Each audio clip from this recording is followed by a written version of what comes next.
एथर कुंदुरी खाऊनथुवा लोक भी मागी मागी खाइबे। आपण माने तो विभिन्न प्रकार बनाउथुबे। थरे ए नुआ उपाय रे आउ नुआ प्रकार मसला दी बनांतु, देखिबे समस्तंकु बहुत पसंद आसीबो। वीडियो भल लागिले वीडियो को लाइक करंतु, निश्चय गोटे शेयर करंतु। चैनल जदि नुआ अछंती तळे थिबा ब्लैक कलर सब्सक्राइब बटन रे प्रेस करी चैनल को सब्सक्राइब करंतु आउ नुआ नुआ वीडियो रो नोटिफिकेशन पाइबा पई बेल आइकन रो ऑल ऑप्शन रे प्रेस करंतु।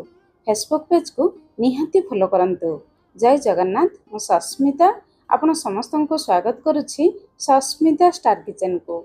आजिर ए स्वादिया तरकारी बनैबा पई एठी मने जी 250 ग्राम रो कसी कुंदुरी को प्रथमे पानी रे घसी घसी धोई आनिबा, तापर आमे काटिबा। धोई सारिबा परे काटिले पनिपरिबार विटामिन्स नष्ट हुए नाही। तापर आमे कुंदुरी को टिके तेरछा करी काटिबा। एमिति काटिले तरकारी रे देखिबा पई भल लागिबो। प्रिय दर्शक बंधु, आपण मानकु गोटे अनुरोध, आपण माने केउंठु वीडियो देखुचंती आ रेसिपी केमिति लागुछि निहाती मते कमेंट्स करी जणाइबे। कमेंट्स करिबा आ चैनल को सब्सक्राइब करिबा बिल्कुल फ्री, किंतु आपण मानकर गोटे गोटे मूल्यवान कमेंट्स पढ़िले मते नुआ नुआ रेसिपी आनिबा पई बहुत पॉजिटिव मोटिवेशन मिले। एतिकी कुंदुरी सहित एठी म गोटे मीडियम साइज रो आलू नेछि। आलू आपण माने अधिक भी देई परिबे। चलंतु तरकारी बनेबा स्टार्ट करिबा। कढ़ाई गरम करी 2 चम्मच सरिष तेल गरम करिबा। सरिष तेल रे ए तरकारी खाइबा पई भल लागे। तेल गरम हो जिबा परे आधा छोट चम्मच जीरा देबा, 2-3 पिंच हिंगु देबा। हिंगु देले तरकारी रे बहुत बढ़िया वासना आसीबो। ता छडा तरकारी जल्दी हजम हो जिवो। जीरा हिंगु फुटी जिबा परे 2टी कंचा लंका आपण आपनक हिसाब रे लंका कम बेसी करी देई परिबे। ता सहित गोटे बड़ साइज रो पियाज टिके अधिक देबे। पियाज अधिक देले ए तरकारी खाइबा पई भल लागिबो। पियाज रो कंचा वासना जिबा पर्यंत केवल 1-2 मिनिट आमे हल्का भाजिबा, बेसी पोड़िबा नाही। पियाज हल्का भाजी जिबा परे काटी रखितिबा कुंदुरी आलू को देबा। एबे कुंदुरी आ आलू को देखि स्वाद अनुसार लूण, आधा छोट चम्मच हळदी गुंड देई कुंदुरी आलू को भाजिबा। कुंदुरी आलू को सिझिबा पई टिके अधिक समय लागिबो। सेति पई भाजिबा समय रे 2 मिनिट लेखा 3 थर लो फ्लेम रे कवर करी भाजिबा, जहा द्वारा कुंदुरी आलू भाजी जिवो आउ सिझी जिवो। सेई भितरे चलंतु आमे तरकारी पई गोटे स्पेशल मसला बनेबा। गोटे छोट पैन रे गोटे बड़ चम्मच चीना बादाम देबा। एतिकी कुंदुरी पई केवल गोटे बड़ चम्मच चीना बादाम देबे, जमा अधिक देबे नाही। चीना बादाम को गैस रो फ्लेम पूरा लो रखी हल्का लाल कलर हैला पर्यंत भाजिबा, बेसी पोड़िबे नाही। चीना बादाम हल्का भाजी जिबा परे आमे गैस रो फ्लेम पूरा बंद करिबा। तापरे गोटे छोट चम्मच धळा राशि देबा। धळा राशि बदल रे गोटे छोट चम्मच पोस्त दे परिबे, नहले गोटे छोट चम्मच कोरा नडिया, किछि नथिले केवल चीना बादाम रु बनै परिबे। ता सहित गोटे छोट चम्मच कंचा धनिया, आधा छोट चम्मच कंचा जीरा देबा। तापरे से गरम पैन रे सब मसला गुडी को 2 मिनिट पर्यंत भाजिबा।